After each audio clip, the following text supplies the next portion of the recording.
नमस्कार दोस्तों, स्वागत है आप सभी का हमारे इस YouTube चैनल जीके ट्रिक पे।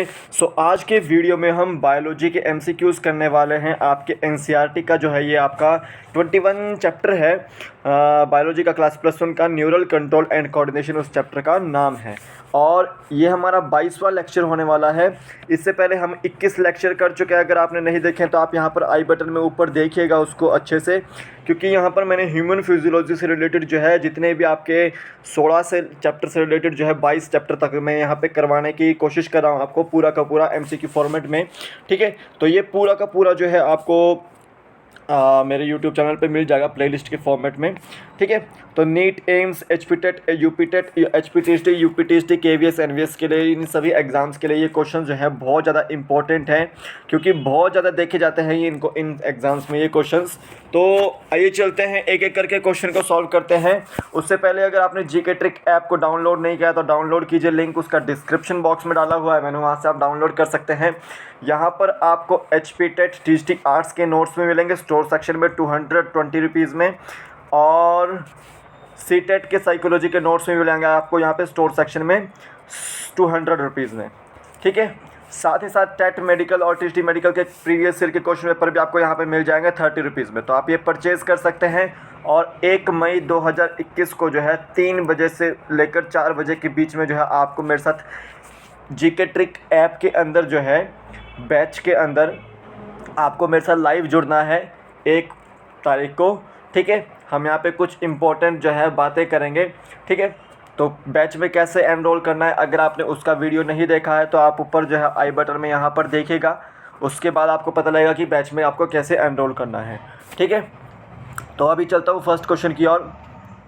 फर्स्ट क्वेश्चन है, the synaptic knob is presenting. जो देखिए सिनेप्टिक नोब कहाँ होता है, जनरली आपको क्या होता है कि न्यूरॉन में आपका सिनेप्टिक नोब देखा जाता है। ठीक है, मैं आपको डायग्राम दिखाता हूँ। यहाँ पे आपको देखिए ये जो आपके ये पूरा का पूरा जो स्ट्रक्चर है आपका, ये न्यूरॉन है। ठीक है, ठीक है, अब ये पूरी की पूरी क्या है, आपकी सेल बॉडी है, ये आपके डेंड्राइट्स है और ये आपका एक्सोनल पार्ट है। ठीक है, तो यहाँ पर देखिए ये डेंड्राइट्स क्या कर रहे हैं, ये एक न्यूरॉन के साथ दूसरे न्यूरॉन के साथ अटैचमेंट की करने की कोशिश कर रहे हैं। फिर आपका ये वाला जो पोर्शन है डेंड्राइट्स के नीचे, ये नीजल्स ग्रेन्यूल है।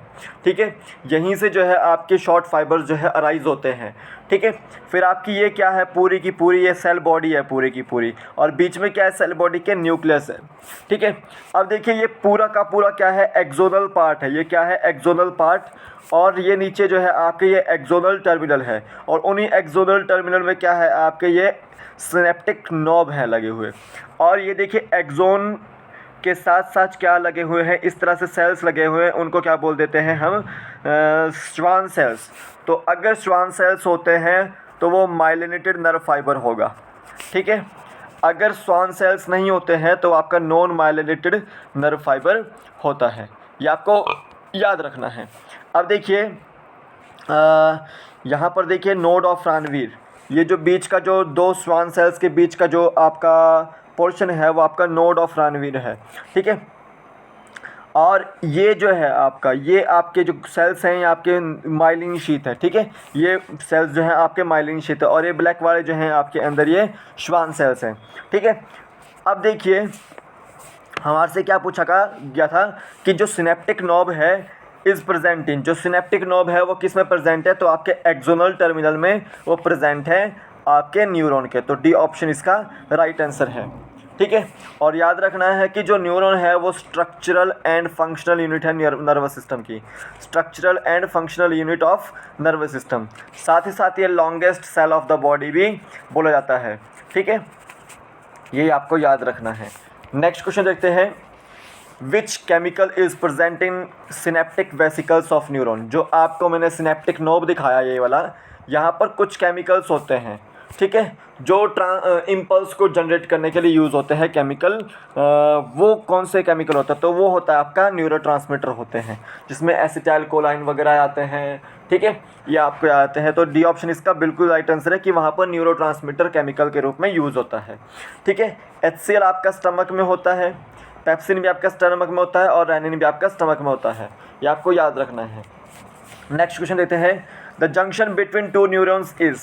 देखिए मान लो ये आपका एक न्यूरॉन है इस तरह से, ठीक है, इस तरह से ये न्यूरॉन है। दूसरे न्यूरॉन से अगर आपको इसको जोड़ना है तो वो बीच में जो आपका जंक्शन होगा वो एक तरह से न्यूरोमस्कुलर जंक्शन होता है, न्यूरोमस्कुलर जंक्शन। और उस न्यूरोमस्कुलर जंक्शन को क्या बोलते हैं, देते हैं हम साइनेप्स बोल देते हैं। तो बी ऑप्शन इसका बिल्कुल राइट आंसर है, साइनेप्स उसका आंसर है।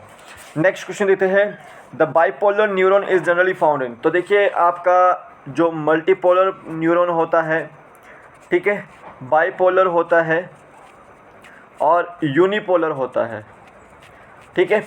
अब देखिए ये तीनों तरह के न्यूरॉन होते हैं, तो बाइपोलर कहाँ होता है, मल्टीपोलर कहाँ होता है और यूनिपोलर कहाँ होता है। तो देखिए जितना भी आपका मल्टीपोलर होता है वो आपका सेरेब्रल कॉर्टेक्स में होता है।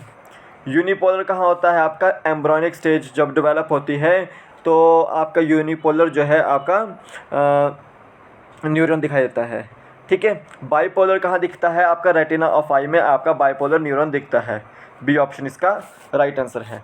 नेक्स्ट क्वेश्चन देते हैं, myelinated nerve fibres is generally found in. जो माइलिनेटेड नर्व फाइबर्स होते हैं वो कहाँ फाउंड देखे जाते हैं जनरली, ठीक है। तो मैंने माइलिनेटेड नर्व फाइबर्स के बारे में बताया कि जो आपके श्वान सेल से एनवेलप होंगे, ठीक है, ठीक है, जो आपके श्वान सेल से जो है एनवेलप्ड होंगे और वहाँ पर माइलिन शीथ जो होगी वो प्रेजेंट होगी, ठीक है, एक्सोन के इर्द गिर्द। तो देखिए जो माइलिनेटेड नर्व फाइबर्स होते हैं जनरली आपको स्पाइनल नर्व्स और क्रेनियल नर्व्स में देखने को मिलते हैं, क्रेनियल नर्व्स में देखने को मिलते हैं, ठीक है।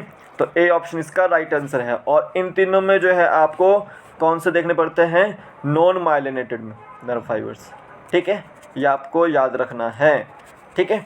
तो यहाँ पर ए ऑप्शन इसका राइट आंसर था। नेक्स्ट क्वेश्चन देते हैं, if neuron is in resting stage the axon is permeable to. अगर आपका न्यूरॉन जो है वो रेस्टिंग स्टेज में होता है तो जो आपका एक्सोनल मेम्ब्रेन है वो किसके लिए परमेबल होगा।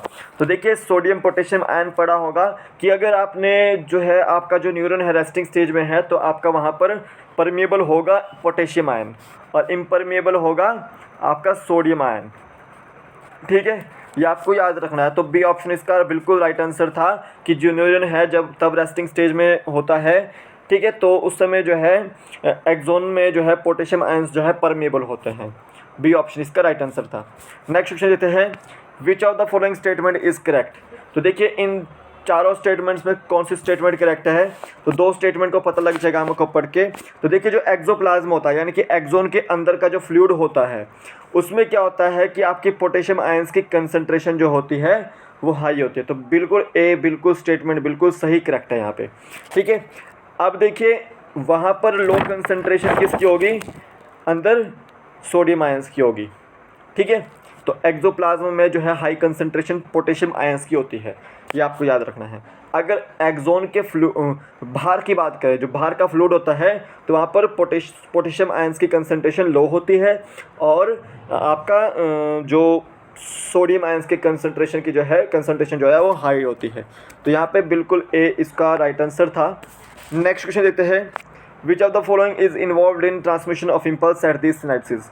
यानी कि यहाँ पर यह पूछा गया है कि ट्रांसमिशन इम्पल्स को जनरेट करने के लिए जो आपका साइनेप्सिस होता है वहाँ पर ट्रांसमिशन के लिए कौन इन्वॉल्व होता है, कौन जो है वहाँ पर कार्य करता है। तो वहाँ पर न्यूरोट्रांसमीटर जो है वो कार्य करता है। तो सी ऑप्शन इसका राइट आंसर है। नेक्स्ट क्वेश्चन देते हैं, अ neuron is a dash structure. तो न्यूरॉन कैसा स्ट्रक्चर है, तो वो आपका माइक्रोस्कोपिक स्ट्रक्चर है। बी ऑप्शन इसका राइट आंसर है। नेक्स्ट क्वेश्चन देते हैं, Schwann cells generally found in. जो श्वान सेल्स है वो जहाँ कहाँ पर मिलते हैं, तो देखिए जो आपका न्यूरॉन होता है उसके अंदर जो है श्वान सेल्स आपको देखने को मिलते हैं। तो यानी कि बी ऑप्शन इसका राइट आंसर था। तो ये थे आपके टॉप 10 क्वेश्चंस।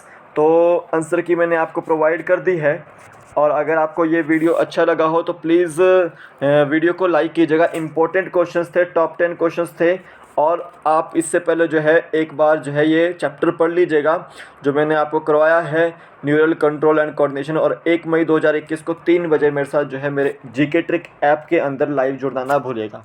तो अभी के लिए फ़िलहाल इतना ही, फिर मिलूँगा एक नए वीडियो के साथ। तब तक के लिए जय हिंद, जय भारत, आपका दिन शुभ हो। जय हिंद।